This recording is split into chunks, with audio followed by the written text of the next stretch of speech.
apparently there was like a rivalry between inhales versus exhales in deathcore. Yeah, there was like a battle between what bands what style of vocals they would do. What's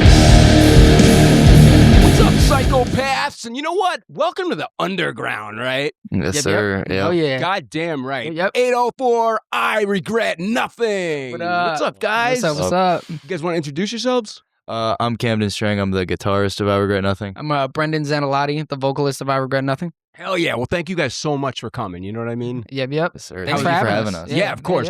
How was the ride down? It was it was long. Traffic from hell. That's it. That's You're making it a lot softer than you were when you first came through here. 'Cause, like, that's the truth. When they came in, they were like bitching about it and everything. But you know what? I sympathize though. yeah. The traffic's always bad here in Virginia, man. It always is, especially when the more you go up north, Nova. Dude, I'm telling you, like, I came down one time, 5:30 a.m. I'm in D.C., hoping to get home, in an hour, right? It's like 50-minute drive and everything. No, 9:30 a.m.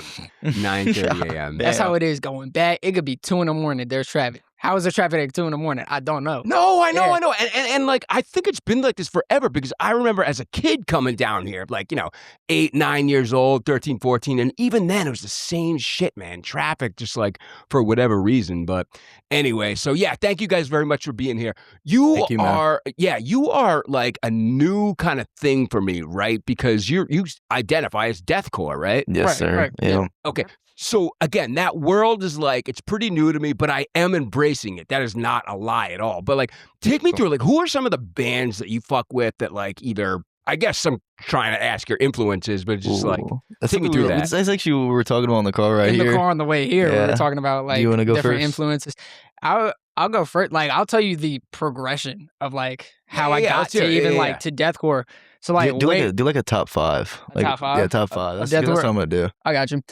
Top 5. I gotta say, we'll start with 5. Suicide Silence is there. Staple. Yeah, definitely a staple. Staple? Oh, No, just like a staple. A staple. Like Yeah. deathcore. Suicide Silence is a staple. Animosity, As Blood Runs Black. I guess this kind of fades into more like metalcore side, but Black Dahlia Murder, and then damn, who's my number 1? That's a good question. Maybe like Chelsea Grin, definitely up there. I heard them and that blew my mind. I was like, what is this? Yeah. But Cam, where you at? Me? So I was actually talking to Brennan like on the way here about like what my top 5 would be, and my top 5, I think at like number 1, it's got to be Acacia Strain. I actually just saw them before I went on tour in Texas with A Kiss Before Burial, and it was like life changing. I knew they were good, but seeing them live, it's something entirely else. Seeing Acacia Strain live, and after Acacia, it's got to be like NUI Breeze Malice. I'm actually wearing their shirt right here now. That's what that is. That's a band. Yep, NUI Breeze Malice. Go slit your fucking. Yeah, it's a little bit vulgar, but that's how it was back then. I think with like the merch and stuff, they didn't really care to it. But yeah, either NUI, it's like Acacia, NUI, and then One Solid Ground. They're a little bit underground. And then after them, it's got to be this band that I recently discovered called Arctica. They're really underground, but I feel like people should definitely check them out. And after them, shit. That's where I got tripped up. Yeah, that top 1. That's I actually got one more to add, but I'll let you finish. Yeah. Okay. I'll let you finish. I don't know, man. I really don't know. I'm gonna insert one then for you, just because like I love them, but Despise Icon, right? Despise Icon, yeah. I actually got like one of their gold foil hoodies, bro. Like the Montreal one that you got. Yeah, that's like. Wait, you got a foil one? Oh, because I got one of the hoodies recently, but it's not foil though. Yeah, I got one of the foil ones. I wore it like most of a tour I went on, man. That's one of my favorite hoodies. Oh, you were on tour with the Kiss for Burial, right? Mm-hmm, yeah, Cam's also in the Kiss for Burial, who just yesterday played with Hatebreed. Hatebreed. Yeah, that's our sister band. With I Regret Nothing. Yep. I'm in that band, and also I Regret Nothing. Like we're basically the only deathcore bands in like Virginia, basically. Yeah, it seems like at least in our scene, like true deathcore bands in the scene. Yeah, I don't think there's really any other deathcore bands really like in the RVA, Richmond, or We want like just more. Virginia area. We would love more. Yeah. But Yeah, please, Yeah. more people make deathcore Make bands, deathcore. please. So something's pretty interesting about that, right? Because your release that's out right now. Actually, hold on. Let me bring something up first. I Regret Nothing did something pretty ballsy, okay? Your first release was the intro. Was the intro on the EP that's out right now. Yeah. Like your Yeah. first single was Yeah. the intro. Yeah. Mhm. Damn. That Yep. was, we were like, let's release that. And then let's just release the EP. And we're like, oh yeah, we're going to try to make it sound different from the EP intro to this intro. It wasn't. But I mean, still, we were like, let's just get something out and then like roll with it. I think that was the main thing. It's just we wanted to get something out, and we just wanted to kind of give a teaser to what we were working on. Yeah. But I just like, I don't know that I've ever seen a band drop, first off, a single, let alone their first release as being like, oh, this is intro. But it's not like it's just like a sample or something like that. It's like an actual track. Yeah, it's a whole finished, completed track. Yeah. I kind of thought of it as like naming it intro as like just the intro to this everything, like Everything, the introduction to the band. That was kinda. the same. We had the same like kind of Yeah. thought on that. That's Like, genuinely yeah. cool. That's a really cool like concept to Yeah. think Thank you, about. thank It's you like, very much. Thank you. Yeah, Thank you. of yeah. course, yeah. It's the intro. It's titled that, but it is the introduction to the band. Yeah. Yep. That's To everything that's to come, like with it too. So You know Yeah. what that is? That's bold right there. That's Thank you. bold and it's Appreciate it, also man. fearless. Yeah. Yeah. We like everything that we have out now is still basically like demos. Like Yeah. we have like all the tracks that we have out now. We have basically like mastered them now at this point. Yeah. And they sound a little bit different, but like we got basically an idea of what we want to drop now. Mhm. Like we're kind of just still finding out what we wanted to do. So you do consider like the 3 tracks you have, or not 3, because intro it counts as one of them. But you do consider and look at that as a demo. Mhm. yeah, Okay. yeah, that's our demo. We dropped it as an EP, but like when we dropped it, we're like EP/demo Yeah. basically. EP demo. Mhm. Okay, so what about then like the actual sound itself? Because again, like it's deathcore is still kind of a new frontier Mhm. for me. But like I've noticed the biggies, okay? Some of these biggies, like Peeling Flesh, right? You Oh my mentioned a God. few of them. Or, That's one of my starter bands. Yeah. Is it okay? Yeah, that's what got me into deathcore actually. Right. Like that band. Peeling Flesh. That Mhm. seems to be like a biggie for a lot of people Yeah. out there. Yeah. But like you hear that production and it's like it's pristine. Yeah. You know what I mean? But on your releases though, it's more like do you know Delusion?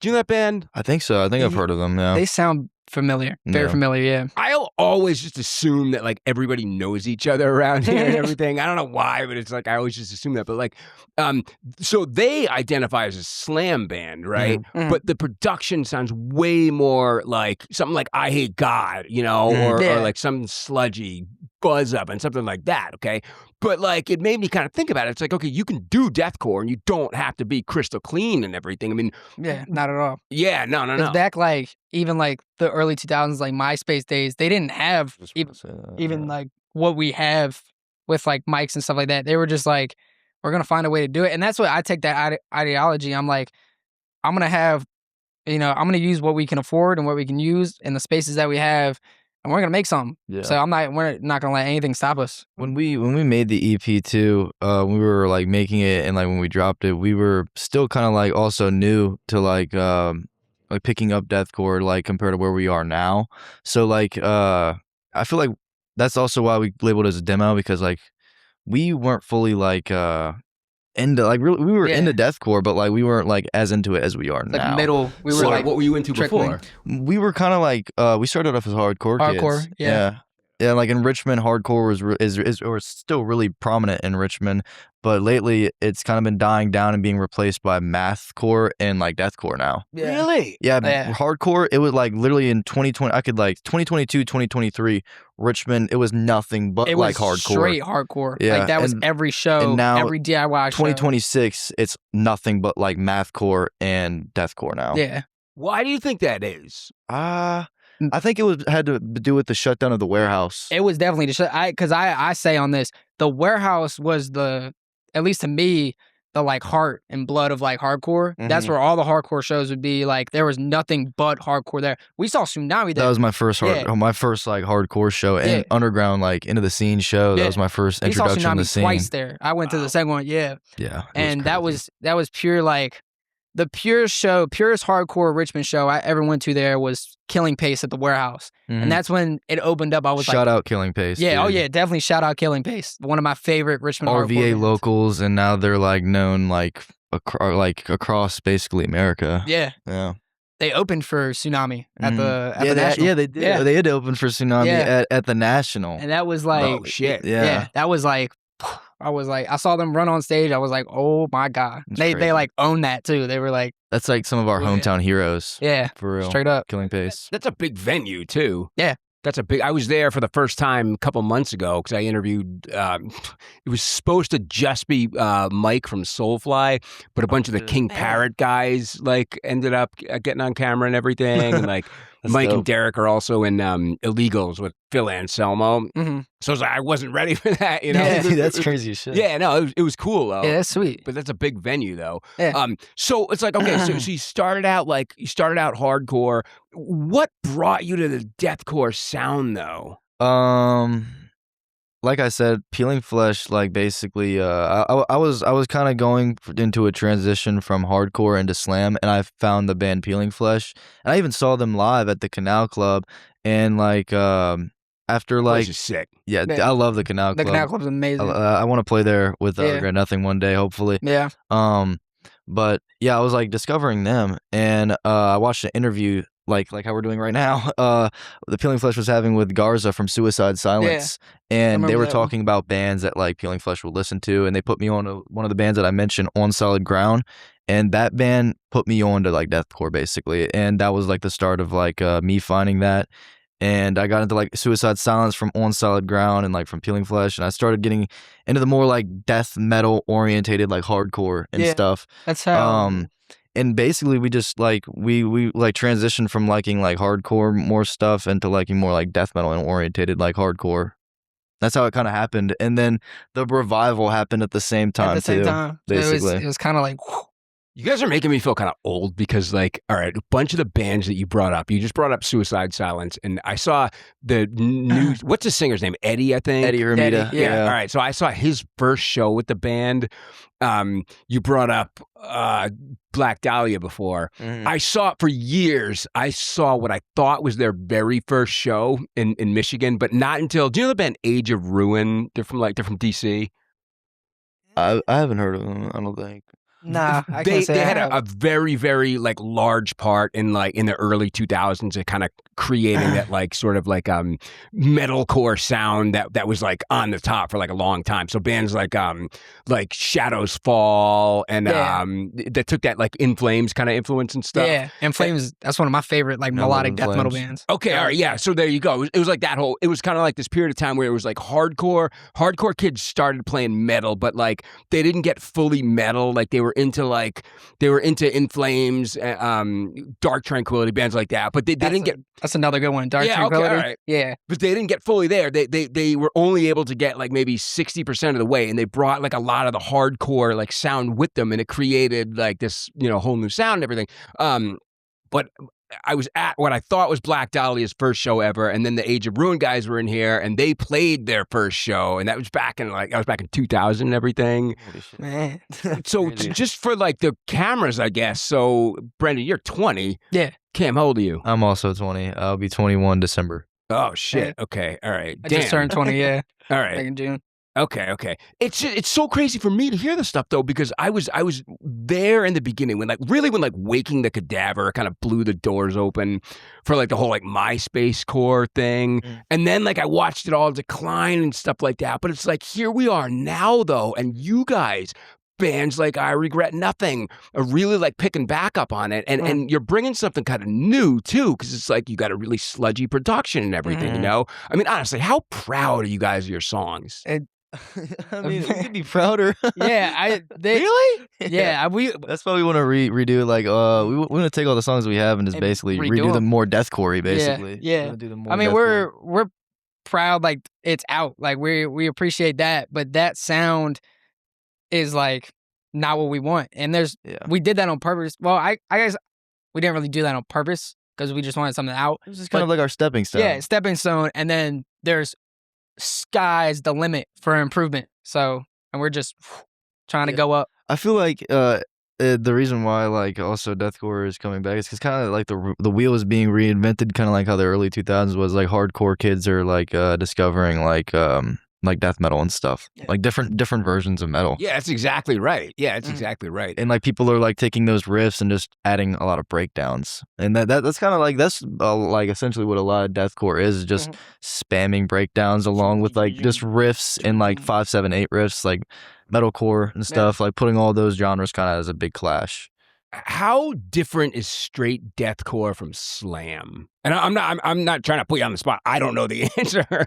How I see it is like slam has a lot of groove to it, and there's a lot of spamming double kick. Like double kick is very prominent in slam, whereas it's prominent also in deathcore, but like deathcore is very orientated around breakdowns, like moshing. Yeah. Like that's why like I feel like a lot of breakdowns and stuff are like prolonged and dragged out just because like it's for people who like to mosh. Deathcore is a genre for people that like to mosh, I feel like. Get down, yeah. Slam too. I like some people can see slam as like a joke because of all like the samples and like the funny samples that are like right before a song or like stuff like that. Like with Peeling Flesh doing that a lot. And then like deathcore is taken real serious because it's like you'll have a sample, but it'll be like real serious. But yeah, it's usually taken more serious. Yeah, it'll be taken more serious because I mean, yeah, deathcore can have samples, but it's like a really like serious sample, like right before something. So it's about like fucking cutting somebody's neck off or something like that. Yeah, that's what I was about to say. Yeah. Deathcore is more like horror kind of orientated. It's supposed to kind of like, I don't know, be like kind of scary kind of. And slam is kind of like, I don't know. It also has like horror aspect, but it's more like unserious. Yeah. You know what I mean? It's like kind of like, I don't know. I don't really know how to explain it, but like, yeah, I don't know. So slam is just always like, it's more unserious, I guess. I've always seen it in terms of it. Be honest, I've kind of seen it kind of unserious. I mean, because like bands like we just played with, we just saw like Devourment and A Kiss Before Burial just played with Devourment, but like for instance, like they have like songs named like Baby Killer or like masturbating with like your intestines or something, like songs like that. It's like you can't like name those names without take like that serious, right? Like you get a chuckle out of those like naming, like names like that. But like deathcore, when deathcore started, I wasn't there, but like when you look back at like Whitechapel's like earlier stuff, it's more like it has misogyny and stuff, and it's like dark. Whitechapel does really? Yeah. It's like very dark, and I don't know. It's like something that like almost kind of got canceled in like the 2010s and stuff, and that's why I feel like deathcore died because it was like kind of almost offensive. You think that has something to do with it? Yeah, I think it was offensive. I think cancel culture and stuff like killed deathcore and stuff. Got onto it, and then now that this kind of like I don't know, we have like a lot of stuff going on in the world right now where we're kind of desensitized to a lot of things, you know, like with wars going on, the economy being bad and shit. I feel like it has a lot to do with like people starting not to care anymore and like or care less more. Yeah. So like that's why deathcore is kind of also having a revival. Really, that's interesting. I feel like it has a lot to do with it. You said something before though that kind of maybe like question what I think I know about slam and deathcore in general, right? I was thinking before like slam, I feel like it's pretty groovy, you know? Yeah, 100%. It definitely is. Yeah. But like, but deathcore though, you think is more fit for like moshing though? I think it can also have it because like even our band and like A Kiss Before Burial, we have like we say like we're slamming like deathcore, and like we have like slamming parts where it's kind of like groovy and stuff. But like I think deathcore definitely is a genre that is more for people who like to get in the pit and like you just have had more like time getting in the pit and stuff because like all like us we mosh like a lot, and A Kiss Before Burial, everybody in A Kiss Before Burial moshes too, like it's just like very like mosh lover music, mosh lover genre. You know what I noticed about you guys too is that you do the like, I think there was a name for it for a while. It was called like the crab something or other.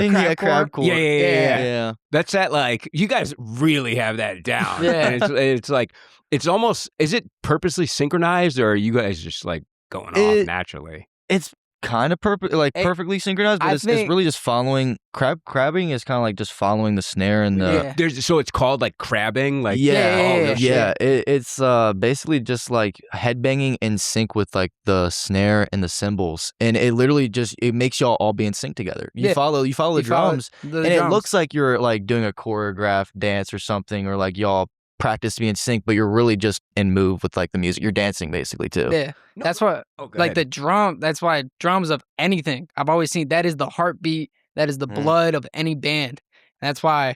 Well, speaking of drums, we'll bring up our new drummer, Jongles. That's his name. Shout out Jongles. Shout out Jongles, man. I think he follows me. He's also the lead singer of Remembrance. Yes. Yeah. Oh, no shit. Yes. I just talked to them today. Yeah. Maybe it was Jongles that I talked to. Yeah. His name, I think his real name is Jovis. Yeah. Jovis. It's got like a real name. Call him Jingle Jungle. Oh, no shit. Yeah, but we wanted him because, and I really wanted him because we were at a DIY show, and I think the PA had blown out or something, and so everybody just kind of like started messing with the drum set as we were waiting for a new PA, and he gets on the kit, and it was like a movie moment. I just hear him playing, I'm like, whoa! I'm like, it was literally during like we were setting up for a Kiss Before Burial at the Garage, a venue in Richmond, and we were having problems with the PA, and I was waiting on the guitar. And Dex, our drummer, hops off the kit and let Jongles get on the kit for a second, and he just starts like just doing like fills and shit. It was perfect for deathcore. He was just playing like nothing but like double kick and like breakdowns and stuff, and we were like, I asked him 5 seconds. He got off the kit. I asked him 5-10 seconds later. I was like, "You want to be part of I Regret Nothing?" And he was like, "My schedule's a little, but I'll make it work." He's like, "Let's just talk." And I was like, all right, work. Oh, fun. Yeah. So right now we got Jongles as the new member, and the rest of the lineup's pretty solid. Mm-hmm. Yeah, the rest of the lineup is pretty solid so far right now. We only had problems with like our last drummer just because like we just didn't have like the same music taste as all. I mean, that was really all that really there's happened. no animosity towards not at all. Yeah, shout out to our ex drummer. I'm like he's also the drummer in Hanahaki. Which is another It's another band that's pretty prominent in Richmond right now. Right. Yep. Yeah. They're like they sort of like Meshuggah-ish kind of thing. Yep. Exactly. Right. Gent-inspired. Yeah, okay, because I saw them at Banditos and like they were playing, and I knew I was new to Hanahaki at the time, right? Mm-hmm. But all of a sudden, like they're playing the song, and I hear like they're like Disciple. I was like, wait, that's a Meshuggah song, and I guess like they covered it and everything. Yeah. I think they do that cover every time, almost every time. Or at least every time I've seen them at Banditos, they do. They usually always do a Meshuggah cover. Yeah, because like they love Meshuggah, and I love that about it. I love Meshuggah too. But like, so there are like, would you agree that there are also a lot of like grind parts in deathcore too? Just like they're like, and just kind of blast beats. Yeah. That is. I forgot that basically is like a grindcore thing. Mm-hmm. I just forget that is like a grindcore thing. But yeah, deathcore definitely has a lot of like grind elements into it. If you like count the blast beats and stuff, that's low-key a thing that I think pushes a lot of people away. Yeah. Oh, you think that we're just like too noisy? The blast too fast, is overstimulating probably. Yeah. That's why I really like Acacia Strain because they don't have too many like blast parts like that. They're very rhythm like kind of focused, and I think one of the big things about deathcore that stands out is tritones. Yeah. Like metalcore, they kind of do the 5-7-8, like like Avenged Sevenfold, okay. And then like they do a lot of open like chords with metalcore and stuff. Yeah. But for deathcore, I feel like a staple that like deathcore like claims as their own is the tritone chord, which is like a chord where like I don't know, it makes a certain noise where it's like a breakdown. It's like makes you just want to move. It's you're the guitarist. I'll let you explain. Basically, like you just put your finger on like the top or the lowest string, like all the way to the lowest fret too, and it makes like a tritone noise. Or you could put it like this, like put your fingers like that, the top fret, and also make a tritone noise. So you're not like it's not like not a palm mute. What's that thing when like you put your finger on the string and it's like on the neck? And it's like it's not all the way down. It's just kind of like a pinch harmonic. Fret harmonic. I'm thinking for like the low E, right? Like, because like pinch harmonics, like wee, right? Yeah. Okay. Yeah. So like, what's that thing that like if I got like my middle finger on like the like low E like top fret, but it's just I'm not like on the first fret like for like to make a note, but it's just more like a buzz type of like would that be palm muting? Is that Yeah, kind of I like think probably palm muting is like when you just recovering the strings and you get that like chug like drum, drum and like rings out kind of. oh Yeah. okay okay You might be thinking of fret harmonics, but I could also maybe that's it. Yeah. Fret 'Cause harmonics. those you just kind of hover your finger. Yeah, that's what I'm talking over about. Yeah. the Yeah. like Those are- Animosity. They have a song called Fake Blood, and it's yeah.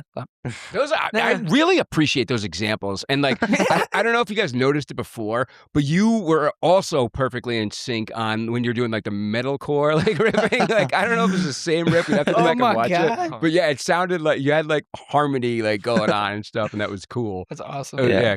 Good for you guys for Appreciate being it, that man. like Yeah. In totally, sync, totally. yeah, like sharing one brain cell. Right. But that's just surprising to me because that you guys have plans to record your follow-up, maybe your first formal release, if you want to call it that. I would definitely call it like actual or like our actual release, like debut formal, our next drop. But it's surprising to me that you want to like clean up the production because, and maybe this is my newness to deathcore, my ignorance and everything, but I when I listen to what you have out right now, I'm like, okay, that's a really sludgy sound, and I was like, that is a lot different from what I know of deathcore and even like of most slam and everything. So I thought it was something you were married to, like the muddy production and. That is something I feel like we're gonna keep for sure. Yeah. Because like we're not moving to like a studio or anything. We're it's gonna be like the same recording process. It's just we want to like just hit the head on deathcore more. Yeah. Like we feel like we just didn't hit like the nail on the head of like being like as fully deathcore as we can be. Yeah. There's like I feel said, like- there's the sky's the limit of how far we can grow. Like we are definitely gonna keep a more sludgier sound. Yeah.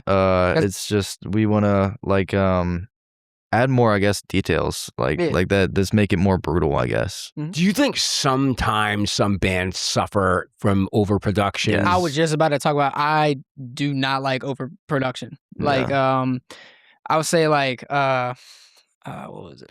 I'll go ahead and say a good example while you're thinking. Band that I love and I've even seen live. Psycho Frame.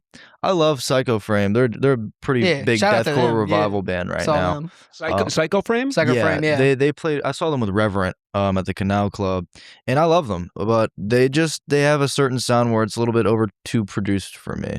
It's just a little bit too loud almost. Like even bands like bring these new songs where they tried to go back to like the deathcore.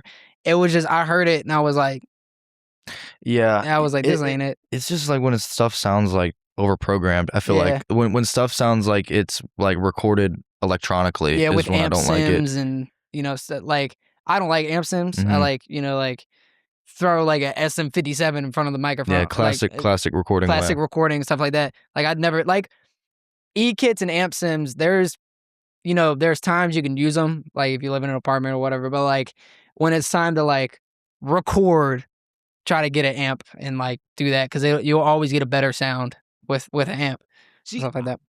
I didn't know if like the like the younger generation. I can't believe I'm saying shit like that, but I didn't know if there were certain things that were regarded as like okay, it's cool, and then from people of like more like my age that are like, nah, get like get those amp sims like out of here, get like all the artificial shit, like fuck all that stuff, right? And I always just kind of assume that like your generation was like okay with all that, like nope, it's totally no.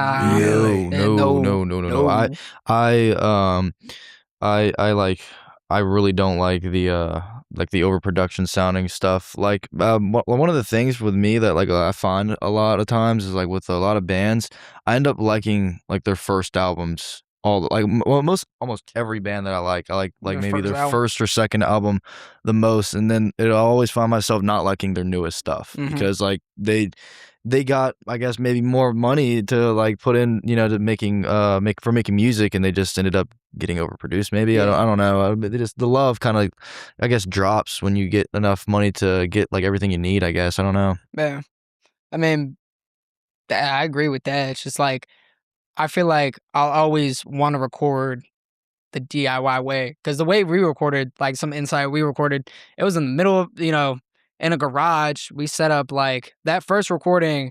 I can tell you exactly what we used. SM57 on the snare.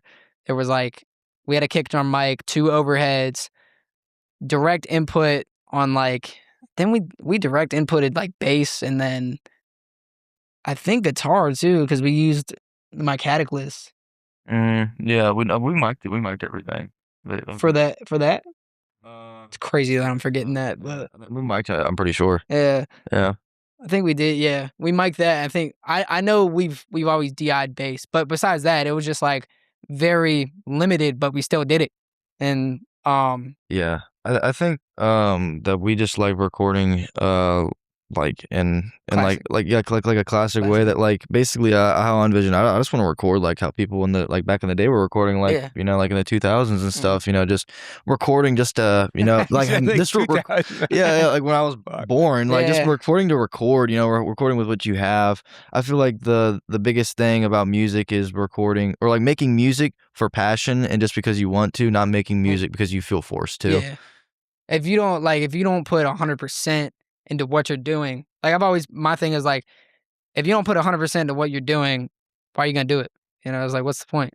So does that kind of imply then that if you were offered some sort of a package, right? I asked, Salem Trials, they're from Canada. I don't think so.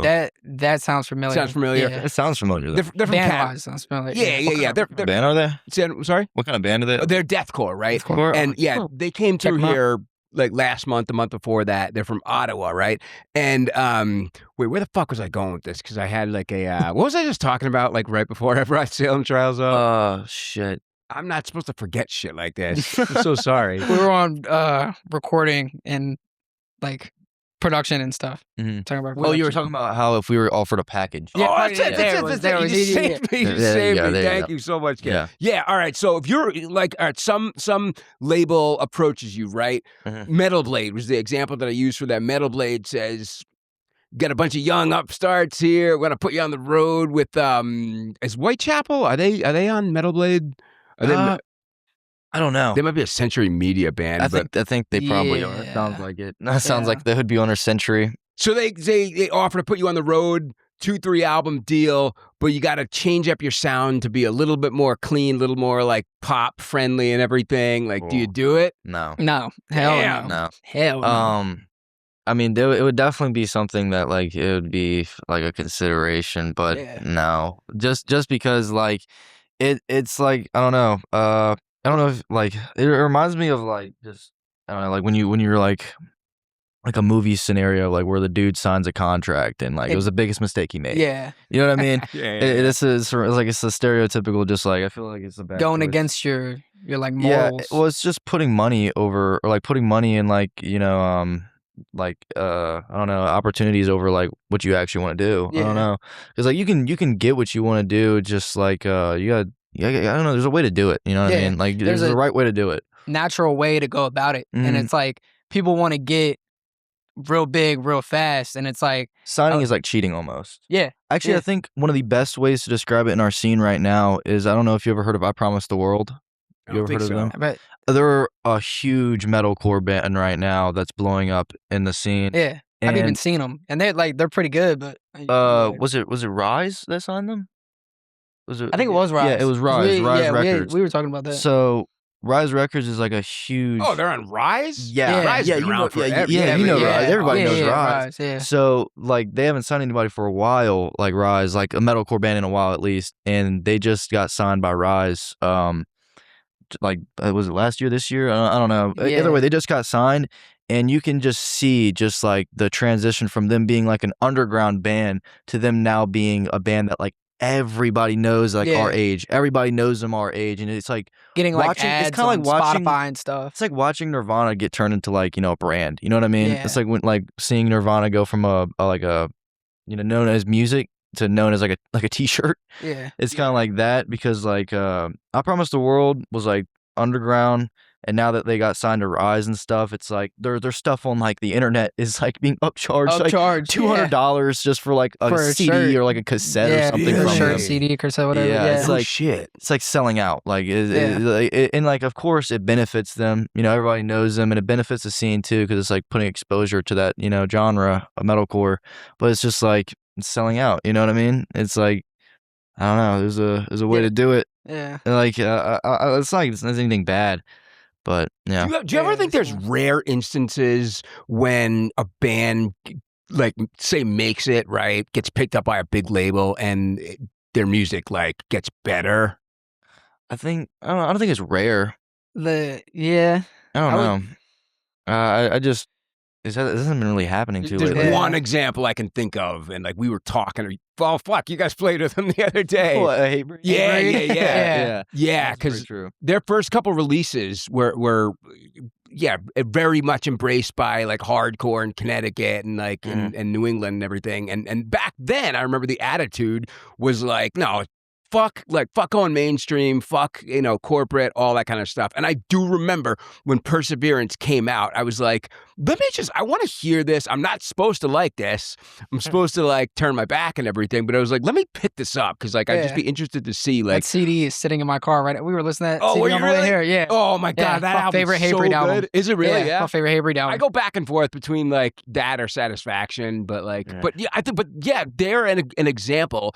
I think of a band that was just like blew away any sort of, misconceptions about when somebody like gets big. It makes me wonder like who else have I slept on just because they got, like signed and everything, you know? And that's not me like hating on I Promise the World or anything at all. Hate or I'm only saying that just because they signed and they haven't released any music like prior to being signed. Like like once I see them drop something, if it still sounds like how they sound before they signed, then I'll believe it. It's just like recently, like the only thing they had after they got signed was like basically songs they already had, but like remastered kind of, and it just sounded like a little bit overproduced. It still sounded the same, but like after I see another drop from them, I'll believe that like they didn't change or like sell out or something. It just matters how a band, once they sign to somebody, how they maintain like their like true audience, like their like day ones. Yeah, day ones. Yeah, like how they maintain their sound and like cater to their original fans. Yeah. I feel like it might actually be kind of rare for like kids in your generation to embrace, say, analog, or like the realness in music, because it's like you brought up Nirvana before, right? And like, I'm not being like, how the fuck does he know Nirvana? It's not like that. I mean, everybody knows Nirvana and everything. Yeah. I was just surprised that you were kind of like, not even slagging, but preferring to keep things raw and old school as far as like recording and stuff. It's also, to me, just more simpler. Like if I like physical, being able to touch physical things, like with like, if something doesn't sound right, go to a knob and touch it, not go into a like digital compressor, be like this and that. There's nothing wrong with that. If like people do that, that's awesome. I'm just not gonna do it because I just don't feel like messing with it. I like messing with physical knobs and dealing with all that. And one day, like, want to get a job in production, but keep it all analog like that. Yeah, I agree with that. I prefer keeping things more simpler. I don't like a lot of technology because I don't know if it's just maybe I'm like I don't know, not as like intelligent. Maybe I'm just like low key dumb. But I don't like using a lot of like technology, like equipment, like using like FL Studio, BandLab, like figuring out like stuff. It's just complicated. I like figuring out my sound like actually like how we saying like with knobs physical. And stuff. Because there's only like if something's wrong, pedals and stuff, not like downloading my sound. Because people like nowadays like to do like Sims and stuff, like where they get their sound from like a preset downloaded online, like they paid for or something. Like I don't know, you get like a Suicide Silence and Chris Garza sounding pedal off of like. And like off the internet and trying like to imitate like a Mesa Boogie. Yeah, that tries to imitate, something that somebody actually built. Yeah. Like guitarists like Chris Garza and stuff. He got his sound from like, actually, having a certain cab, certain head, and like certain pedals and stuff. That's how he got his sound. Yeah. That's what we like to do is just like actually like build our sound, not like have it preset. You know what I mean? Yeah. And within like the recording process, if something messes up and it's physical stuff, there's only so much things that can be wrong with what is sitting in front of me. Like I can go, look through cables, Easy look through troubleshoot. amps, look through stuff like that. Easier troubleshooting. But if it's digital stuff, I'm like, what is going on? Yeah. But like there's people that are opposite that though, like and I have a feeling they're probably like on the younger side of life where like they look at things that are physical and like I don't even know where to begin. Like what the fuck am I even looking at? Something I've noticed from traveling just a little bit, I've noticed that over on the East Coast, people are kind of more like us, where they like to do stuff more like analog and physical stuff, and people over in the West Coast are really more into it like digitally. Like they're like people over in the West are like they're like almost autistic with technology. One of my biggest examples, shout out Victim Blame, Corey from Victim Blame, and also now shout out it came from Wisconsin as well. He like in front of all of us, I guess for burial, we were all high out of our minds, and he was the highest out of all of us too. And he was like, his eyes were basically like closed. On what? Like weed? Yeah, just weed. We were just smoking. We were all having like a big like sleepover after one of our the shows. And Corey from it came from Wisconsin and Victim Blame. He like we look on his phone and he's like almost he looked like he's sleeping. We're like, Corey, what are you doing over there?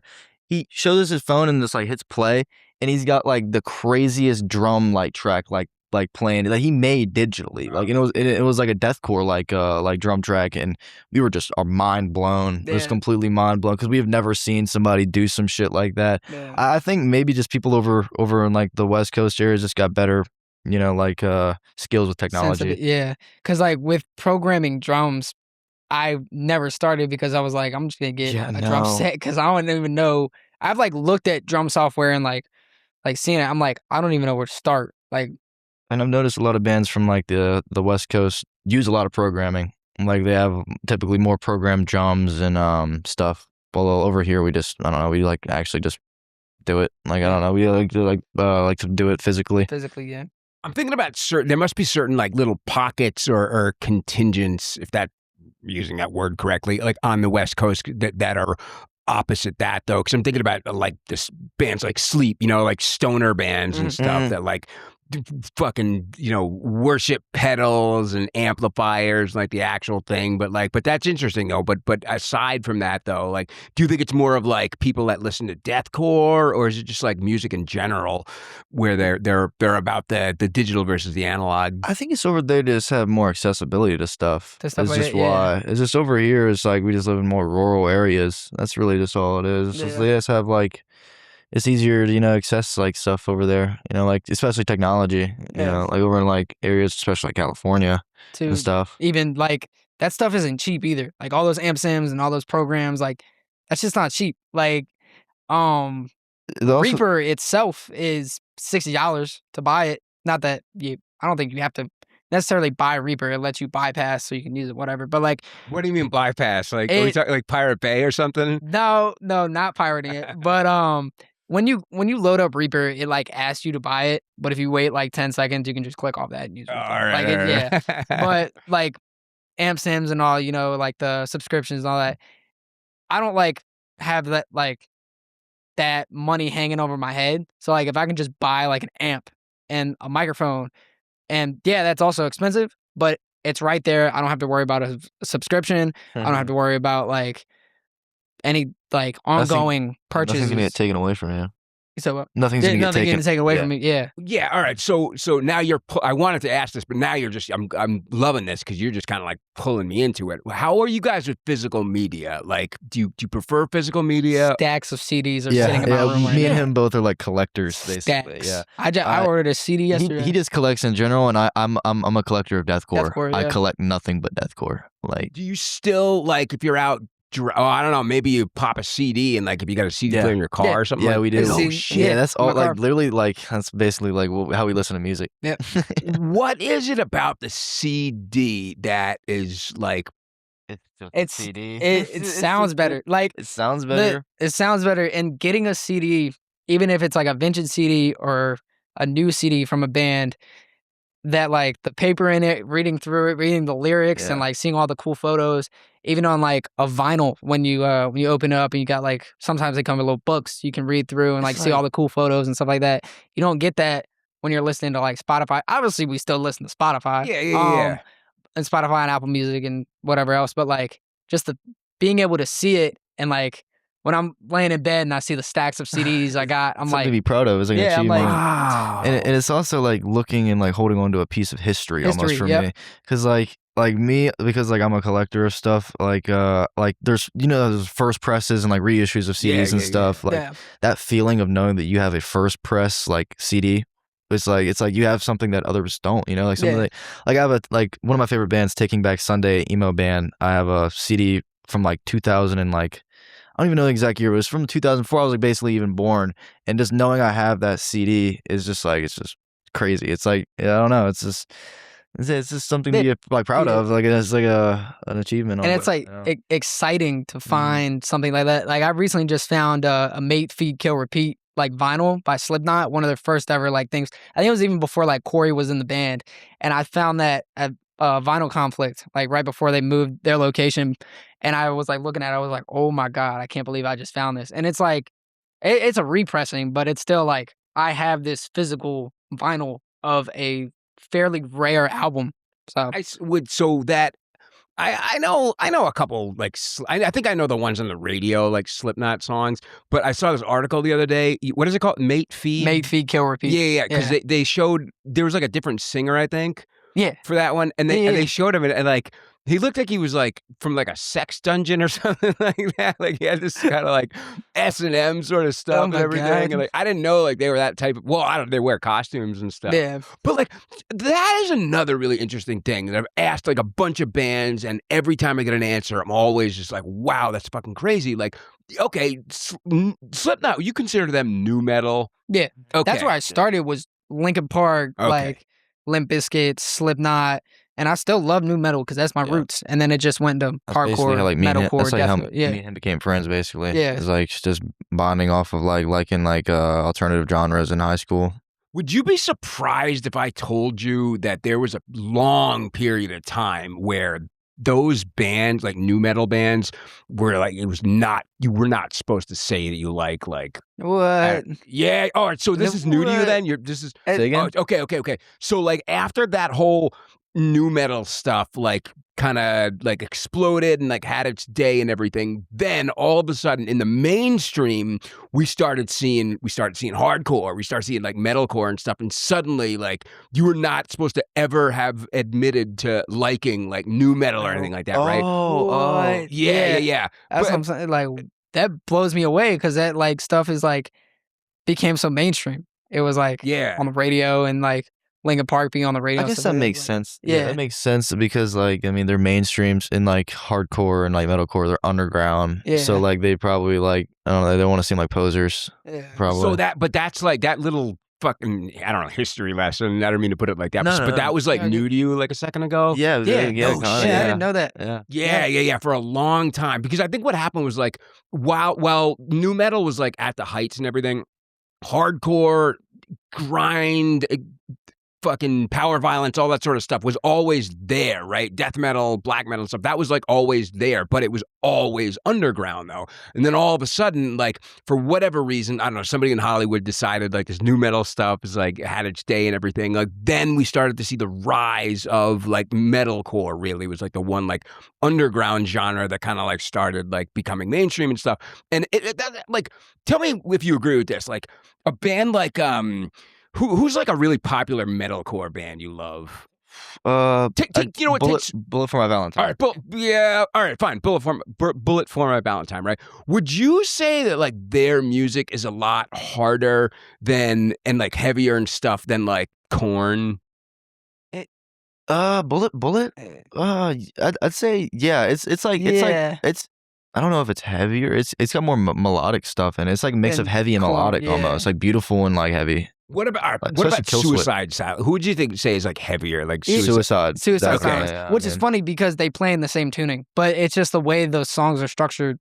And Suicide was like completely inspired like by Korn too. I'm pretty sure. Yeah, That's so fucking crazy. Yeah. Like, I never knew that. Mitch Lucker was like a diehard like Jonathan Davis fan. He showed me a song where Mitch did cleans on it, and he sounds like Jonathan Davis. Jonathan Davis. It's Sounds actually it's on the exactly Black like Crown. Jonathan I Davis. forgot what song it is. But yeah, it's on the Black Crown album. The last album that Mitch Lucker was on.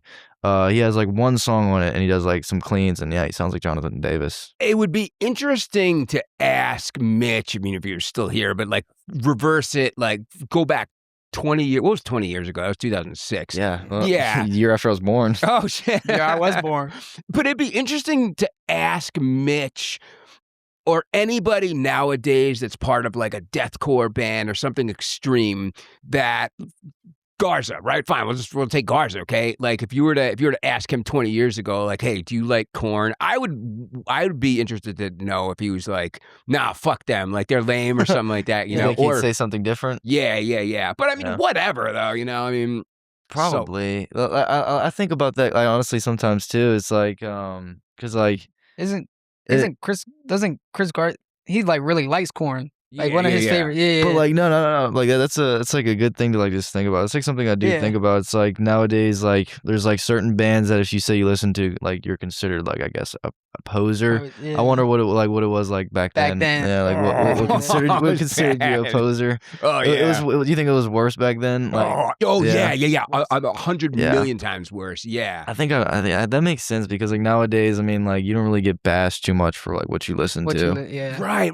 And I think that's a good thing. I really do. Yeah. I genuinely think that is a sign that like the scene. I don't know what it was. I don't know what caused like you guys to live in a world now where you can sit there and say, I like Taking Back Sunday. Yeah, you know? I think it's just like like seeing like multiple genres give respect to all their genres. Like I think slam is also one of those genres that definitely has a lot to do with cross mixing. Yeah. Like what? Cross mixing genres, slam. Yeah. Like that's why I feel like slam is low key like what got me into deathcore because like I don't know, it's like a mix between rap and also metal, and there's just so much like there's so much. I feel like slam is probably the most diversified metal genre, probably.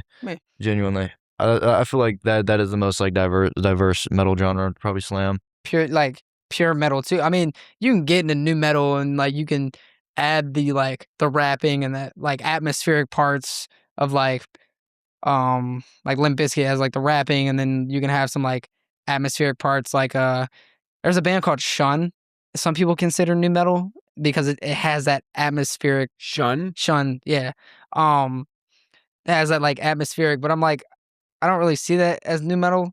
But like what I see as new metal is like the rapping and like the rhythm to it. But you can also tie that into hardcore, which has that like kind of rhythm to it. But you kind of just did "I Will Be Heard," didn't you? It just sounded like to me.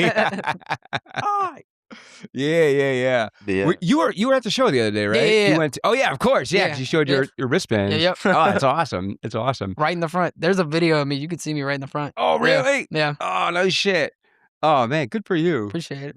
Overall, you had a good time yesterday. Yeah, it was a great time. It was like surreal to even see Hatebreed. Yeah, like a band I think like I that said, legendary. Like, 2 months ago, I was like, damn, I want to see Hatebreed. Right there. Right there. Oh wow. And I got to see him with a show with my brother's opening for him. So yeah. So, what about Internal Bleeding? Do you guys like them? Internal Bleeding? I like Internal Bleeding. Yeah, they're pretty good. One of the guitarist in like our other guitarist in A Kiss Before Burial, Dallas, he loves Internal Bleeding. Yeah, I like them a lot. It's like that was another band that like was kind of getting their start when I was coming up back in like 90s, right? Like kind of late 90s and everything. And like now they're pretty huge and stuff. And I really checked out like some of the new stuff. And I think I prefer some of the new. I do. You know what? I'll say it. I prefer the new stuff like over the old. I haven't stuff. checked out their newer stuff yet. Oh my god, the album that came out last year. It's new to me, but it's called Settle All Scores. Oh, it's so good, so good. Check that out. Man. Catchy, like heavy, like all sort of that stuff. But I'm really intrigued as to what the next I Regret Nothing songs are going to sound like, because it's like I don't know. Yeah, what are you thinking about going with it direction wise? We have some that are in. I actually sent like I think it was app called Samply. I didn't even know it existed, but you can put like unreleased files or unreleased songs in it and like send it out or whatever. So I sent it to our drummer so he could start learning them. And we have like a couple songs.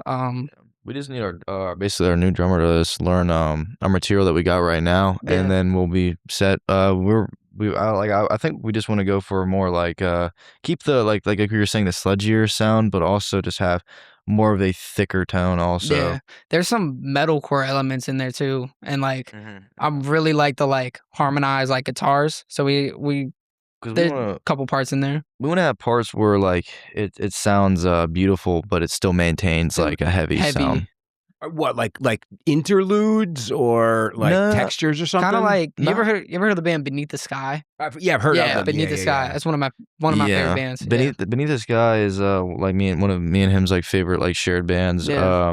They're like a deathcore band that is they're like they're considered deathcore, but they're very metalcore. They're that CD that I got, it actually says, I got a like sealed CD, but one of the stickers on it before I like ripped out the packaging, it was death metalcore. Yeah. Oh, okay. Yeah. Brutal death metalcore. Brutal death. We're not going entirely for that like genre, but we want to have songs that are like death metalcore instead of just being like straight on the top like deathcore. Because when I think of like deathcore, I think of like tritone acacia strain, like just thick and heavy breakdowns. Wall of.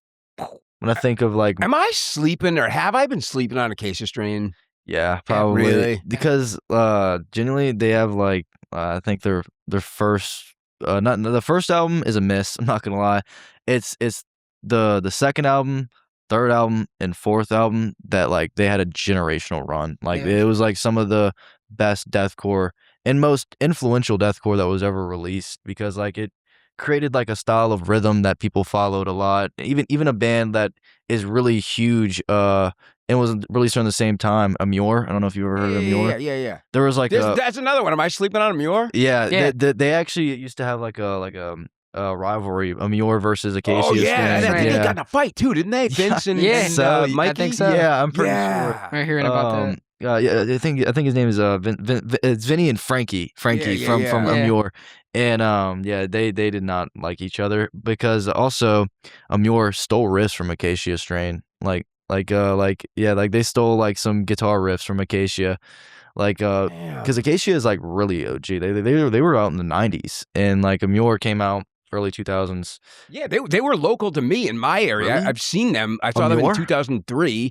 That's insane as fuck. Yeah, that's like Knights of Columbus. Yeah, and Haverhill, Mass, I think it was. I love Amur though. I love both of them. I've seen both of them, and I love them. I wouldn't say equally as much. I like Acacia more, just because also Vincent of Acacia, I think he's more humble, down to earth more than Frankie is from Amur. I've heard things about Frankie from Amur that, you know, he's apparently like an asshole or something. But yeah, like Acacia is very like one of the biggest influential, I think, deathcore bands that like actually they put like a what's it kind of like, they put like a what's the word for it, they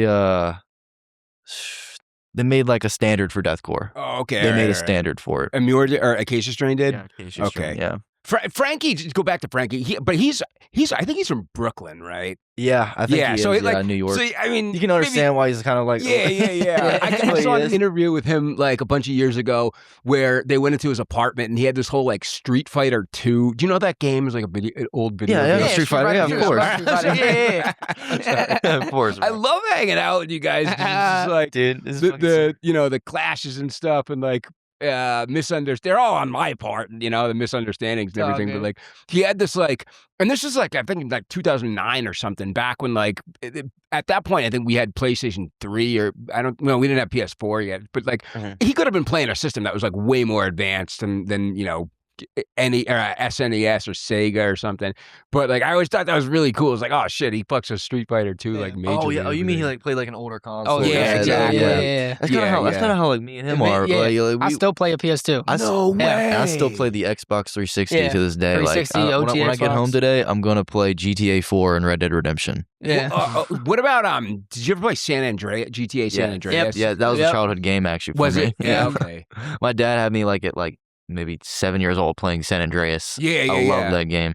I mean, just like filthy in a lot of like parts and everything, but hilarious though. Yeah, like it's crazy though because like how like adults always describe San Andreas, like the earlier GTA games are very like graphic and brutal, but like for me that was just like that was nothing compared to like what we have now. Like nowadays, there's games out there that are like crazy. Like Ready or Not. Yeah, Ready or Ready Not. or Yeah, Not. that game is like crazy. It's like a SWAT Is game. that where you took the song name from? Yeah. Yes. Oh, is it that's really? where we got the song name I was waiting from. for that. I was like, It's a video game that's about like a SWAT game, and there's levels in it that like have like gore.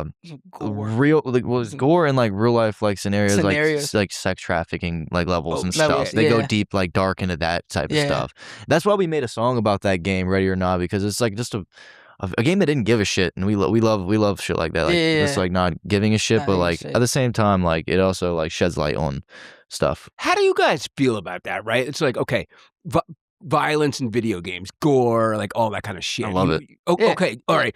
Do you? So some people will protest against that because they'll take an issue because they're like, kids are playing these games. Kids shouldn't be like exposed to that. But on the other side of the coin, it's kind of like some kids are psychopaths and they get it out through the video games rather than like. Yeah. I feel like that's a myth. Yeah, If your kid's a psychopath, that's probably your fault. Yeah. I'm not gonna lie.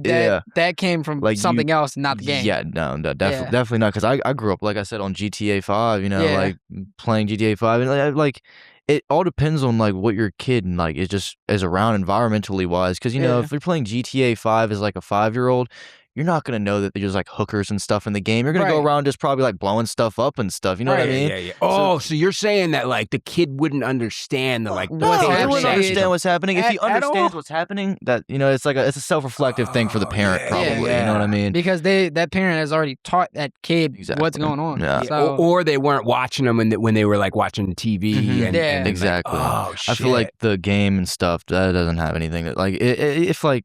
Because like I played a bunch of like games that were like for mature audiences when I was younger, and it didn't Manhunt, it didn't teach me anything. Like it didn't teach me anything graphic or anything. If anything, I just found out about how graphic the game was when I got older. I would get older and be like, holy shit, I didn't even notice that about the game. You know? Did it kind of shock you when you got older? Like wow, like especially like how you were saying Manhunt and stuff, like the tiny details, like where you are choking out somebody with a plastic bat. That's like right in the opener too. I didn't even know how messed up that was when I was younger. I was just like, I'm just taking out a bad dude.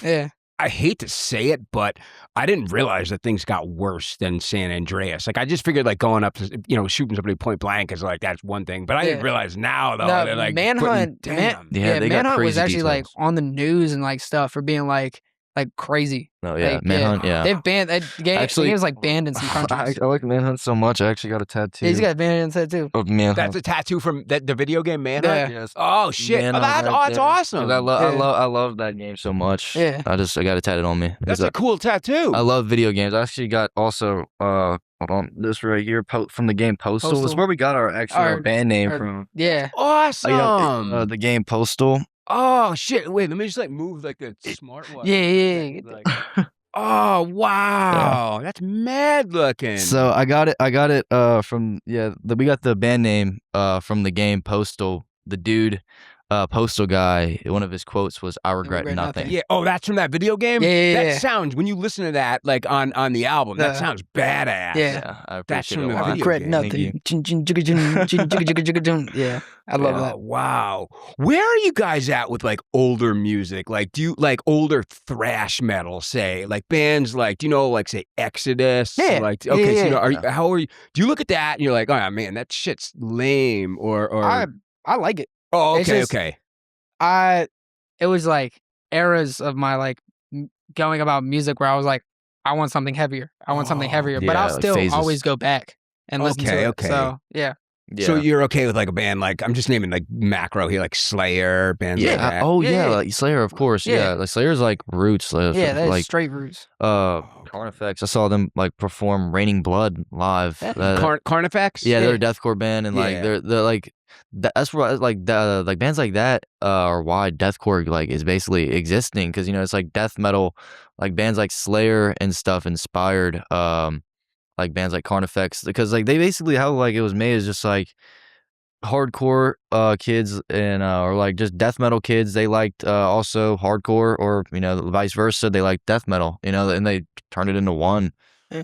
I'm learning now. Okay, Carnifex is a great example, right? There are bands that I would not 15 years ago ever would have thought of, like, oh, I'm gonna actually check out Carnifex, and I feel like I gave into like attitudes that were really like prominent at the time, like, oh man, that deathcore stuff like sucks and everything, and like it was hated on like a lot. Yeah. I think even like Bring Me, it was like, what the hell? Like people were calling them deathcore, and they're like, what the fuck is deathcore? Yeah. Like, Oh yeah. Like Bring Me the Horizon, who they're releasing like their Count Your Blessings release. But yeah, like they started off as deathcore, and then it probably didn't get received too well for the first album, and they started transitioning into more like metalcore and more like I don't even like it's like prog rock, or like I don't like what Sempiternal was. I don't even know what it really was. It was more like atmospheric, like metal. Okay, and you brought up prog too. It's like that's like kind of a style too, isn't it? Like Animals as Leaders. Do you know that band? Yeah, I do. I think they're kind of like that sort of proggy metal type stuff, progressive and everything. Yeah. So I thought that was the case with Bring Me the Horizon. Like they started out, they were like, some people might have considered them like extreme, like right when they came out of the gate. And then I noticed they got like really, really big, still not ever listening to any of their music. So I just assumed at that point, oh, they must be writing like radio songs and stuff like that. They start writing radio songs. Is that what it is? Yeah, because they basically sold out, like how we were talking about earlier.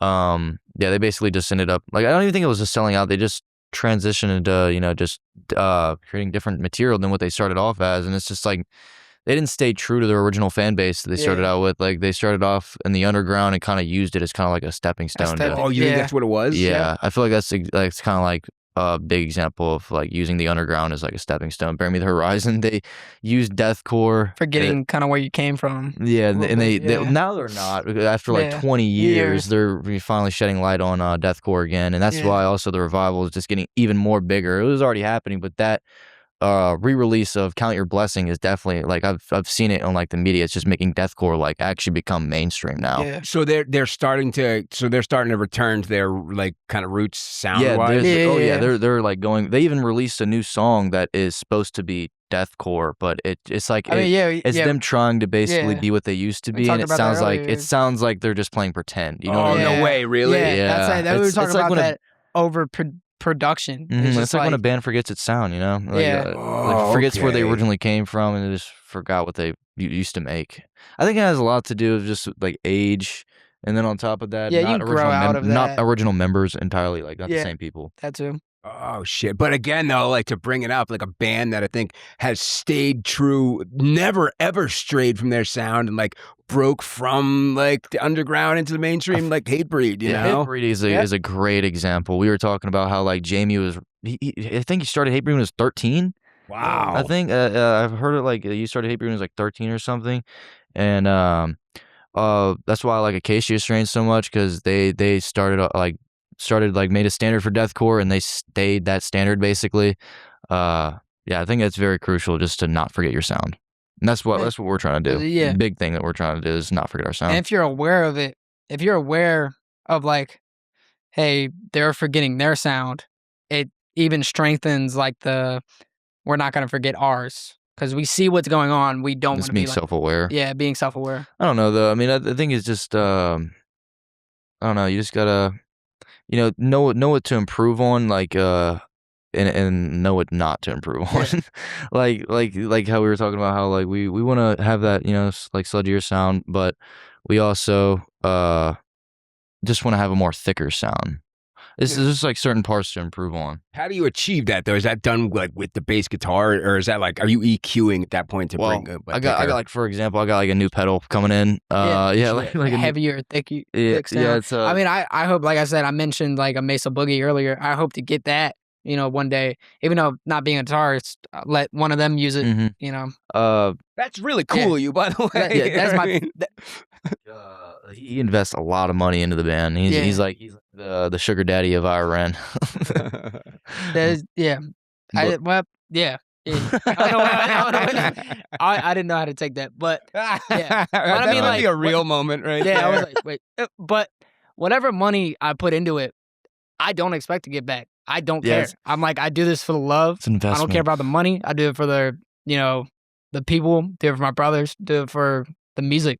And yeah. But yeah, that's how we plan on improving like our sound, just by like physical stuff. But I got like I've been talking about acacia string so much now, but I got a pedal that they used called a swollen pickle. It's I've called, heard of that. Yeah, I saw an ad for that. it's a fuzz pedal, and they were very highly used in like the 2000s for like hardcore breakdowns and stuff. And that's I'm gonna use that to help get like more thicker sound, but also like maintain our sludgier like shittier sound still, because I feel like that's a very crucial part of like what we're shooting for, like the MySpace sound. Yeah. Oh, MySpace okay, era. okay. Wait, did you guys have MySpaces? Nope. no. No way. We, Wait, yeah. You were born when? 2000? 2005. We were basically MySpace babies. Yeah, at that point. Oh yeah. yeah, no, you couldn't have had. Oh, Kind of, yeah. by that point, it had a good 3 years before Facebook came in, and Mhm. I've heard different theories as to how Facebook really kind of overtook MySpace and stuff. So you never got to experience like, oh, unfortunately shit. not. Unfortunately I'm so not. sad I didn't, because like I don't know. I just wonder how it worked and stuff. Like basically like Yeah. how different it was from like Apple and stuff. Like how accessible music was, because wasn't it like it was like social media and also music combined into one basically.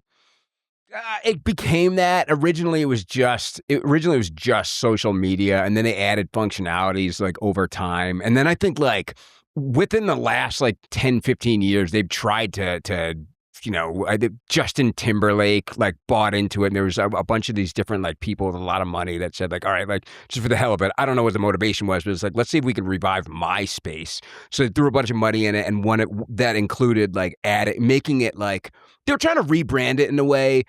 Yeah, just like you said, to like turn it from like social media more so into like a streaming platform and everything. But I don't know why. Maybe it was a series of missteps. I'm not really sure, but they just couldn't seem to.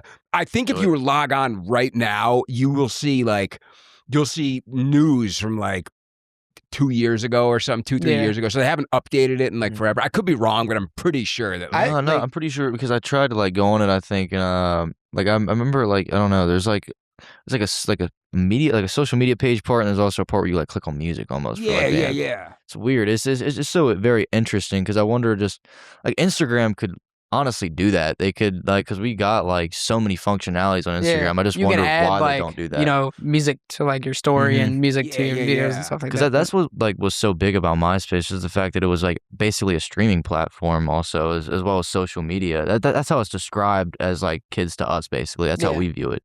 It was like a social media, like Instagram mixed with Apple Music. With Apple Music, yeah. I heard someone describe it once as like a hot tub, like getting in a hot tub. It's nice. You know what I mean? Like versus like the brutality of like Facebook, which has just become like what I don't like about social media today is that I'm not guaranteed to organically see like posts from my friends, right? Mm-hmm. But because they know that I like that I've been listening to like a lot of deathcore like recently. Oh yeah, right? you mean like the feed is more directed to you now. But it pisses me off though, because it's just kind of like shit. There's people that I'm friends with, like they just had their second kid, and I don't know anything about it and stuff, and like But it's so like intriguing to me what I regret nothing is kind of playing with and flirting with as a result of taking inspirations from stuff like back in the day and everything. And like you have something real original, like from my perspective, from having seen. Yeah, I might not have listened to it, done a ton of deathcore over the years, but I'm knowledgeable of it. Right, I know like who people are and stuff like that. And it's like to hear you guys draw inspiration from MySpace and to also be thinking of it was actually a streaming, like people my age don't remember it as a streaming platform, because by then we had moved on to like to Facebook and everything, and to also hear you say things like, yeah, we think bands like Slayer and Exodus and fucking Morbid Saint, and like we're trying to go like lower here and everything, Agent Steel, are cool, like you respect it and stuff, that's really fucking cool. I think I'm in the presence of true musicians, you know? Appreciate it, man. Thank you very much. Yeah, That thank means a you, thank lot. It you. means the world. Yeah, Uh, that means a lot. But yeah, no, like I feel like we all me and him came from phases like we were saying that got us to where we're at now. Like we all had like a thrash metal phase, even a grindcore phase, phase. like emo phase. We've had like so many phases. New It just got metal. us to where we are in like making deathcore now. Yeah. Like deathcore is kind of like our like master prestige, us right hitting up- the max level of like Yeah, music right up almost. there. But like you were saying, the sky's the limit though. There's really is no max level to music. You just keep Yeah. finding and keep progressing and like what you know and like what you like to. What happens though if, say, a year from now you start really getting into like, do you know ska music at all? Do you know like I don't think I could find, well maybe, I don't know. I mean like I said, like really I love ska, but I don't think I'll make it. I like yeah, it's one of those things. It's like I like even like artists like Pink Pantherist, man. Like but like I definitely would never make music like that. Yeah. I can like just about almost any genre or find something that I like from a genre. But I think the genre that I probably will one of the genres that I'll at least always stick to is deathcore. Deathcore. Either that or like emo. Mm-hmm. really? Yeah. Okay. Mixing like emo in with the Yeah. what Deathcore or like metalcore, yeah. Yeah. who are some like, you're helping me out now because I got somebody coming in next week. Actually, the day that this interview will go up. But Gotcha. this girl online, her name is Your Elder Emo Mom, right? That's awesome. Yeah. That is sweet. It's pretty cool. It's Yeah. pretty cool. But like, she likes Taking Back Sunday, and that's Ooh, like when you brought love them up 'em. before. Love 'em. Yeah. But like, so you're okay with certain like emo and stuff? Oh yeah. Yeah. Oh, I yeah. like within I Regret Nothing's writing, I try to get like there's obviously we have a song called Parade of Disasters, which is from Postal, it's just about killing. But like moving on That's not on the most. That's not on what's out there now, right? Parade of No, it is. It Disasters. is. that Yeah. Oh, that is that is track what's out two? there right now. That's track two. Then. Yeah, it yeah. is. Okay. But after like our next like what I've been writing for our next kind of stuff is like something that people can try to relate to. Because you can have a heavy sound, but then you can have lyrics that people like relate to. Like about like losing somebody or like, you know, dealing with like heartbreak or stuff like Yeah, that. and that's like what a lot of like emo lyrics are kind of about. And Yeah. we don't think like listening to emo or anything makes you less hard or anything. Yeah, Like emo is some of the most like hardest shit I feel like out there. The Yeah. lyrics are very deep. Like It's- Silverstein is like one of our favorite Yeah, bands. Silverstein. And, that band is like, if you're ever going through a heartbreak, listen to Silverstein. Silverstein is like heartbreak material. That or Mineral. Yeah, I have that. cried, you I have know cried Mineral? to Yeah. Mineral. I will admit that. I have cried to Mineral. Yeah. I have that on CD. That was one of my favorite like emo albums ever. There's this band you should check out. I feel like you guys might like them, although they may be considered screamo. This band, Satia. Satia? Yeah, Saetia. They're like old, but I feel like you guys would like them. Like Satia? Yeah. Saetia. Oh, Yeah. Sae. Yeah, SAE, yeah. SAE, TIA. I feel okay. like you guys would like them because it's almost like I've heard someone describe them as like I'll check 'em emo out. violence because it's like that. Yeah. It's that kind of thing where like I had it right now. the singer will be like that, like Yeah, really kind yeah. of high pitched, but it starts like- out like Yeah. pretty Real- soulful and Yeah, and then it kicks in. yeah, exactly. Emo violence is very like that's another genre where it's like people get turned away because it's Oh, just is that so- actually like do people? I feel emo like violence? I feel like people like can get turned away from emo violence because it's like, when I hear emo violence, I think of it has power violence influence and Oh, emo maybe. mixed together, and like not a lot of people like power violence because it's like spaz is When I super, think of emo yeah, violence, yeah. when I think of emo violence, I think of like La Dispute. Yeah. Yeah. Yeah. That's what I think of bands like. La Yeah. Dispute. Yeah, I Yeah. think Oh, of bands like shit. that. you have that like screechy kind of vocals, and then like it can be like emo, and then you have the fast pace. It's like Kinda whiny with like constant like fast riffs Fast kind of. riffs, Yeah. Oh, okay. La Psy. That's an old band from like what did you just call them? La what? La Dispute. La Yeah. Dispute. Yeah. Oh, okay. But it's pretty cool though. Like you guys embrace other styles that are like Oh, yeah. pretty different from deathcore. But as Yeah. far as like, you know, your execution goes, like that's what you're pretty like married to and stuff. Yeah, because like I don't know. I feel like it's like the genre that fits us and our music tastes like the most. The most. Deathcore. I feel like Yeah. it clashes what we like a lot. Mixing like genres and stuff. Deathcore, and I don't know. We just really like moshing too. Yeah. we like going in the pit. So I feel like that's why we really like Deathcore a lot. Yeah, just Beating ass, letting beating ass. loose. Yeah, Is that what the live performance then is like for you guys? Is it release? Yeah, Yeah, it's kind of like a form 100%. of Yep, release. yep. Yeah, that's what I use. Deathcore and playing and being in bands for is like a form of release and also passion. Okay. So there's a difference then between like when you're sitting down writing and coming up with riffs and everything.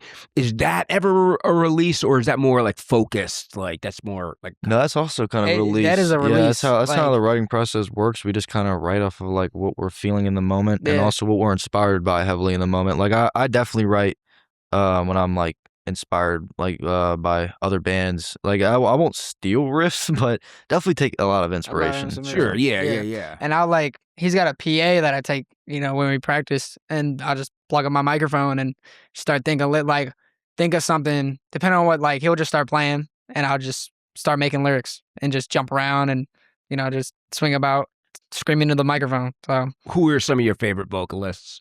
favorite vocalist: Chester Bennington, Mitch Lucker. That gotta be like those two right there. Really? Probably Yeah. influence, yeah. Damn. Okay. Obviously, Jamie. Oh yeah, Jamie. Yeah. Yeah. How did you Jamie. guys get that show? How did the kids get that show? Dude, we got it because our drummer Dex is relentless at emailing and getting us offers. He does basically like all of our managing. Our 16-year-old drummer. Wait, hold on. From Remembrance. No. Not the drummer of our end. The drummer of A Kiss Before Burial. Oh, okay. Yeah, he's his name is Dexter. Wait, who is? Because we were talking about Remembrance before, and like, how did they fit into like your? Oh, okay. equation? So the lead singer of Remembrance, who is Jongles Jovis. Oh, yeah. He's our drummer. He's our drummer. Yeah. Oh, yeah. he's your drummer. Yeah, so our yeah. drummer is also a lead singer in a band around Richmond. Yeah. That's called Remembrance. Yeah. Oh, really? Mm-hmm. Yeah, because I heard from him. I heard from someone in Remembrance today, but they described themselves as like mathy sass, like sass. Yeah, that's what math they are. grind. Yeah. They are? Sass grind. They're Yeah. called Math Grind. Math grind, grind. yeah. Yeah. Okay. Seville Math Grind. Yeah, that's the band then. Yeah. Yeah, that's the Yep. band Yep. then. Very nice, like, approach and everything. Yeah. It was, They're you know, sweet. Yeah, Yeah. we Yeah. love them. That's I was one of the bands that I started watching and then eventually started playing with, which was Okay. crazy to like it was like the transition of where like I was like the watcher and mosher of like shows, and then I started playing with like Remembrance and stuff, and it was just crazy. It was like I know like they're the same age as me, but it was just humbling. You know what I mean? Okay. Starting to like be somebody who's on the stage like a performer. Yeah. Rather than being the person it, who yeah. watches the performer. I used to like watch like Jongles like on stage, and now he's gonna be a member of our band now. yeah. It's surreal almost. Cool. What about like when you're playing and performing? Like it's your music's like it's not really easy to be playing like the speed and like the change ups and stuff that you guys are doing. But like, oh, actually, let's start with like vocals and everything. I've heard that like this like false chord. Is it the false chord screaming or something? Or are you just fucking like? I try to do like, obviously I have like the inhales. Like I have a high, I have a mid, and then I have like the low inhales. So like the highs are like the real high screams. My mids are like my hardcore vocals, like the and Is like that coming from the throat? I think it comes like kind of like round here. Oh, okay, yeah. okay. And then that would be like more just like yelling and Yeah. stuff like that. And then the deep like inhales come from like up. The diaphragm, Up like that. probably. Yeah. Oh no shit. Yeah. Okay. Deathcore, there's like two versions of like how to like there's not like only two versions, but there's like two styles to vocals. There's the inhale style and like exhale style, and the inhale is kind of like, and the exhale is like, yeah. Is it like? Is that the inhale? Yeah, that's the inhale, and then exhale is like Fuck. exhale is like how you would think, it's just It's like doing like a more of like letting air out. And it's kind of more harder to do I actually. haven't figured those out yet. Yeah. I've done highs, mids, and inhales. That's Wow. it. Yeah. And strictly like inhales then, like not. I do want to learn, but as of now, just as we're getting into like recording again, I'm just gonna keep those 3 kind of levels. Oh, okay. Yeah. Wait, so you don't do inhales? No, I do. I do you inhales. do. I don't do the low exhale. Oh, okay. Yeah, Is that? exhales. I thought I heard somebody saying that like inhales like over time is like dangerous or something. They I don't know. they honestly heard- are. Yeah. Yeah, I've heard the Well, same. you need to learn how to do exhales at some point. Yeah. 'Cause you might blow your cords. Yeah, you I've can heard the do that. same for. I've also heard the same for exhales though. So it's Yeah, like you can damage your voice both ways. both ways. Yeah. Okay. I mean, your voice is not meant to do this anyway. So anyway, but I actually found out that there was like back in the day. I mean, I wasn't there, but apparently there was like a rivalry between inhales versus exhales in deathcore. Yeah, there was like a battle between Yeah. what bands what style of vocals they would do. Like a band that would probably heavily use like inhales a lot would be like probably Chelsea Grin probably. yeah. And a band that would use a lot of exhales, probably like Suicide Silence. Mhm. Those are the 2 biggest bands that like had 2 different vocal kind of styles. But yeah, like I found out myself the 2 different vocal styles from being in AKBB and IRN. Like AKBB, Gavin, our vocalist in AKBB, he does exhales more, and you can kind of tell just by like how they sound. I've learned how to do them just by like watching him. Yeah. And then being in IRN, he does inhales and I basically I taught him actually how to do inhales. He taught me how to do inhales in the Banditos parking lot at Yeah. like 10 o'clock at night. And it was either like, it was probably after a show. He goes, I was like, man, how you do inhales? And he was like, just act like you're gasping for breath. And I was like, and then the next day, I just spent like 3 hours And figuring then- out. Wow. Yeah. And then like that, you're a deathcore Yeah, vocalist. Remember what show it was at Banditos? Shit, it could have been honestly. Dude, it what is could have been a remembrance. I think it was a remembrance show. which is Yeah. He's the lead singer of Remembrance. Wow. A small world. It's crazy how that all comes around. It's a very small world. Very. Oh, Yeah. damn. What's next for you guys besides writing? Oh shit! Hold on a second. Hold on. The way that I even heard about you guys to begin with. Don't tell me. July 18th. Yeah. Right? Yeah, Yeah. July 18th. July 18th. Yeah. Right. Big show coming up. Huh? Yeah. Yeah. We got a couple of them. I'm pretty sure. I actually saw your post about it, and Oh, yeah. the I think it was like deathcore that goes totally postal. I regret nothing. Oh yeah. we thought you like played in with like the postal. No, I like, swear to God, I had no What? knowledge of that. For real? I had no Yeah. knowledge of that. Really, that's crazy. Yeah, That's that's so awesome. cool. That's Yeah. so cool. that is actually really awesome. Oh, thank Yeah. you, thank you. Hell Yeah. yeah. But those are some like pretty fun shows that Mhm. Yeah, are with- scheduled. With Yeah. Doomhauer, which is another one of our sister brother bands that we've basically grown up around Richmond with. We started watching them like perform, and then we started playing with them as Yeah. well. And now they're like our brothers. And the bassist in Kiss Before Burial, he's really close with like all of Doomhauer. Yeah. Like so, like we're very tight knit with Doomhauer. Yeah, I love them. Love Yeah. those kids. Yeah, they're very cool. We love all them boys. Insane sound. Yeah, Insane Slam too, man. Yeah. And that's at the is that the show at the Brick House? The Ah, shit. the coffee That's house. the Annex. Oh, the Annex. Yeah, the okay, Annex, okay. yeah. Where is that in Richmond? That's in Norfolk. No, it's in yeah. Virginia Beach, basically. Oh, Yeah, really? Norfolk, Virginia Beach. Mhm. I'm excited about that one Yeah. because I've been seeing like photos. Like I looked up photos of it. Really nice stage. Yeah, the That'll probably Annex be is like, nice. yeah, that'll probably be like our nicest show so far. Oh, So, no Yeah. way. Where? Because I don't know if we'll be able to make that show. Where can I catch you either before or after? Don't we? I think What's we the- play. I'm not sure if it's like locked in, but we might play at the Camel. The Camel. Oh yeah, in Yeah. Richmond. Yeah, I've been there Yeah. before. Yeah, we might. Yeah. I think it was supposed to be in August, possibly. Yeah. So Oh, I guess That's up in okay. the. I think that's still up in the air. yeah, So. it's still up in the air, but we might play the Camel. It was like a benefit show. I'm pretty sure. Yeah. And I'll keep you updated. was a- on Yeah, that. please I'll do, send you what's please up. do. Yeah, I I yeah, think it was a show with like Fupa got us, and if also Kiss Before Burial could do it. We were gonna throw our brothers on there. Oh, Yeah. double duty. Yeah. Like, we Yeah. always usually like to do that. Do a that. double like headliner with us. Yeah. I hope Iron and one AKBB. day like a tour where it's I Regret Nothing, Yeah. Kiss Before Burial. Well, Yeah, and then now it's- that we got a new drummer, it's very possible that is so because possible. we couldn't tour with Iron at first when we first started the band because our drummer didn't want to tour. Didn't want to tour. But now that we have a new drummer, it's more possible. No, he's in another band, so still got to figure out scheduling and stuff. But the possibility of tour. Yeah, is but way he's more. like, Jongles is so like wanting to make everything work for everyone. It's amazing. Like he told me, he was like, dude, I've always wanted to be in a deathcore band, this and that. Like he is down for it, and I have no worries with him.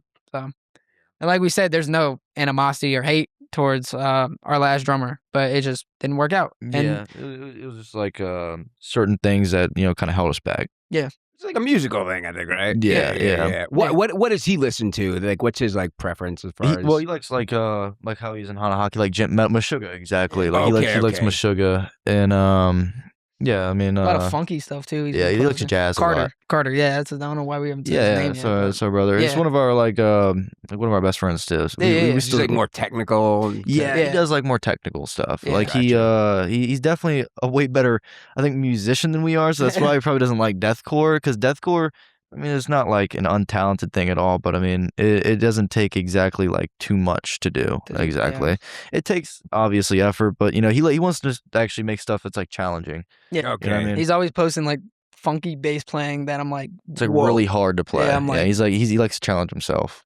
Yeah, I think that was the show I saw. They played with Cognitive. Yeah, I think it was Hanahaki, a few other bands, and and Cognitive, like tech band from like New York, but fucking blew me away though, like amazing, like amazing musicianship, just like all around. Well, shit. All right, guys. Fuck. Is there anybody you want to shout out? Anything you want to shout out or anything? Yeah. I mean, I'll shout out. Obviously, shout out to A Kiss Before Burial. Shout out to all the brothers in A Kiss Before Burial. Shout out JS Punks and shout out Yuki. Yeah. That's our. They do like rap and stuff. Yeah, it's like brothers. Oh, yeah. I think I just discovered their profile. They're on the same label as actually us. Face First Booking. Yeah, Face First. Yeah. It's our brother Brent, who's also Brent's also the bassist of A Kiss Before Burial. Yeah. So yeah, it's all tight knit. Yeah, we're all like very, very like interwebbed together. But yeah, I mean that's... shout out to obviously shout out to Jongles, Ethan, Ryan, and the other members. Byron. Yeah. Oh shit. Yeah, Ethan and Jongles and Ryan. Yep. And shout out to all the bands that inspired us, and or the reason basically why we're here. Yeah, and shout out to the scene, because without a scene, we wouldn't be here. And Love to the scene, man. Yeah. I mean, I don't mean just to like, because it's like your show and everything, but I guess I gotta also shout out the scene too for like welcoming me in and everything. Like some dude that just wanted to. I don't think there's anybody really doing what you do with a space like this in the area. Oh, well, thank you. Thank you. You're definitely doing a lot for like the music and scene around here. Thank you. Thank you very much. Taking everybody in and stuff like that. Thank you very much for having us. Oh, no, of course. I'm just trying. I could fucking like hang out with you guys all day. When can the whole band come back? We can probably reschedule something. Yeah, we can probably get back soon. It won't take too much time. We just gotta practice with like our new drummer. Yeah. Do that. Get the flow and the rhythm down. Get the like what's the new drummer? You've obviously known him for like a while. If you've like invited him, trust him enough. We just need more time to actually like have like band chemistry with them and get together. Yeah, cool. That's coming up soon. Back up. Yeah. Good. Yeah. Hopefully when we have more stuff out too. Sure. Of course. Well, all right, psychopaths. Like I said, I could keep this going for like 2-3 hours and stuff, because this has been such an educational experience for me and everything. And but yeah, before we go, is everything good though? Is anything else that I didn't bring out of you guys? No, man. I mean, I think we covered everything. Yeah. All right. Well, all right. Fucking A, headbangers. We'll see you somewhere. I regret nothing. July 18th at the Annex. The Annex. Yep. Catch us there. July 18th in the Annex, and then maybe something at the Camel in August, because. We will have more shows. Yeah, up in there. But we will have more shows. Oh, yeah. For sure. Yeah. If so, like, I'm coming to that one. Oh, yeah. I'm coming to that one. Please do, man. That'll be fucking sick. We're hoping to make it happen. Yep. Good. So, all right, headbangers. We'll see you somewhere. Stay blessed. See ya. All right.